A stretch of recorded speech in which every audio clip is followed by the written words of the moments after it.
And I love the diversity of our church in the fact that we are multi-generational church. Come on, we used to be the young church. And then we've been around for a minute. And so now, some of you been here a minute and you're young at heart. And that's good. That is a good thing. And I don't know if you know this, but man, something is happening in the next generation. We're seeing it across the globe. A friend of mine, he helps churches all over the country. And he said the recession and the slide and the decline in the church in America actually, despite what the popular narrative might be, ended about 3 years ago. And he says what we're experiencing right now is an uptick in salvations, people turning and coming back to Christ and experiencing life and fullness. And guess what? It's led in large part by the next generation. The millennials, which are kind of like old news, Gen Z, and whatever comes after that. But they're turning back to faith in a wild sort of way. And I think there's a lot to be observed from that. The Apostle Paul thought the same thing. He actually tells his apprentice Timothy in 1 Timothy chapter 4, verse 12, he says, don't let anyone look down on you because you are young.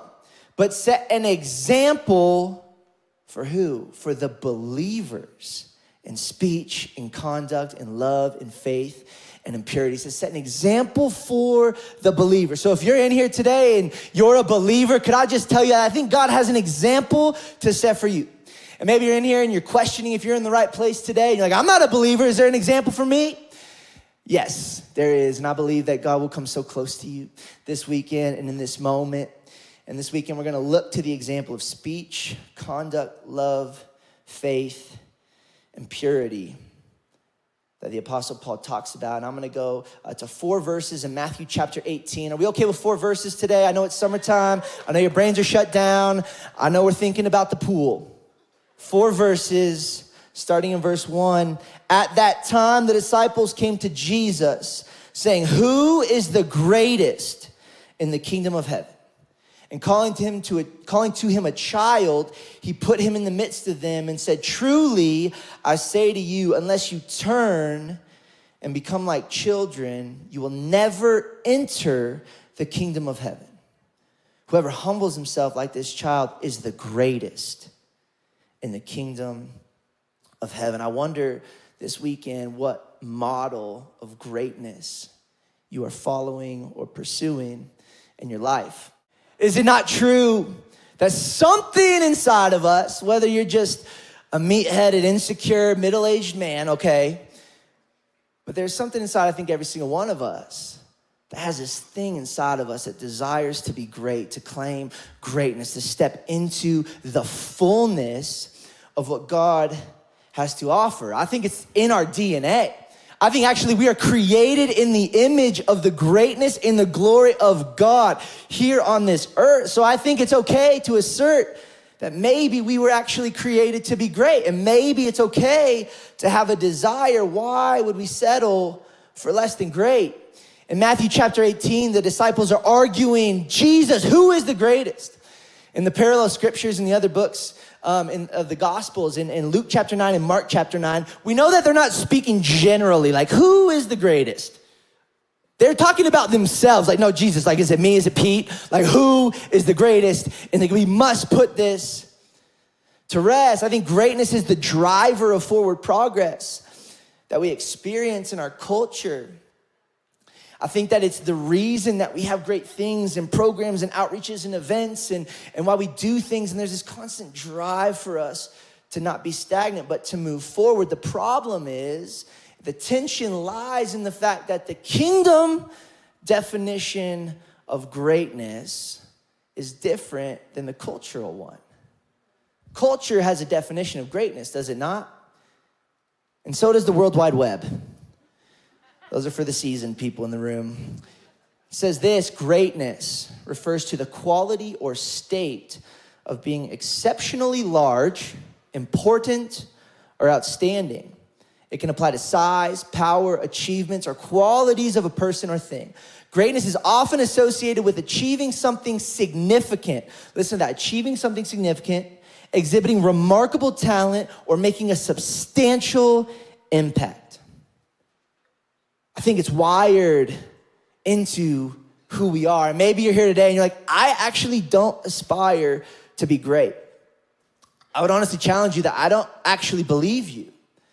I think that maybe, just maybe, life has actually dealt you a set of circumstances and setbacks and drawbacks, and your situation hasn't looked how and you've kind of just chosen to slide into a version of yourself that actually God never had intended for you.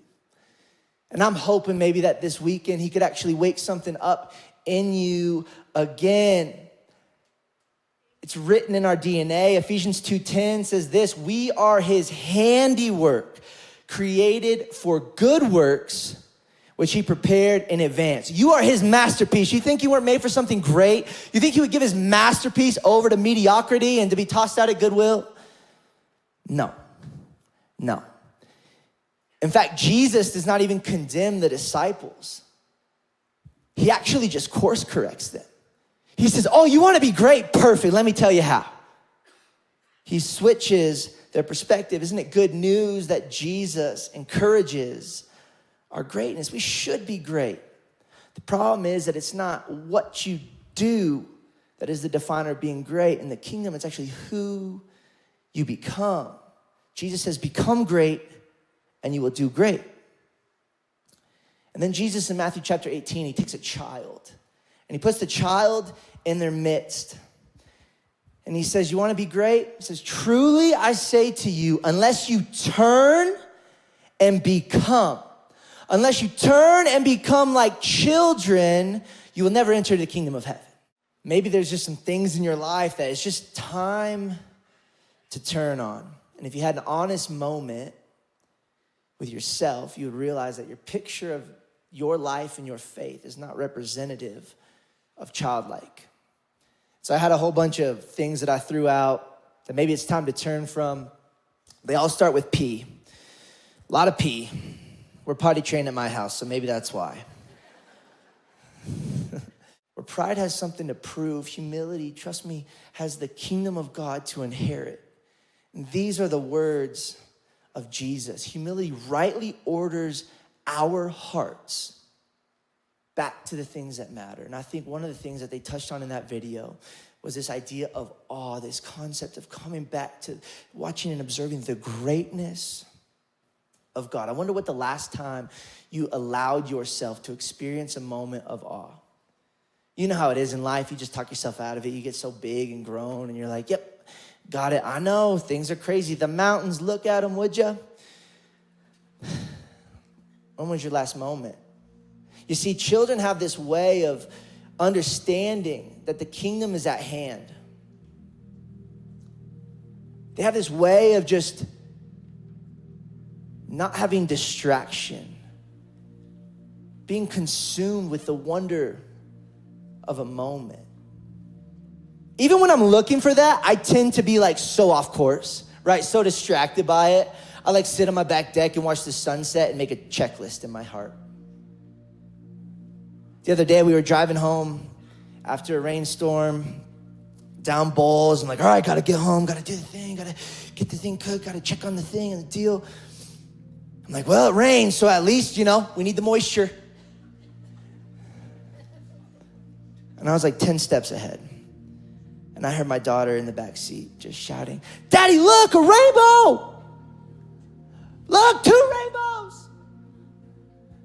And I'm like, that's good, yeah, rain, there's a rainbow after the rain. We just gotta get home, that's cool. She goes, Daddy's so pretty! Look!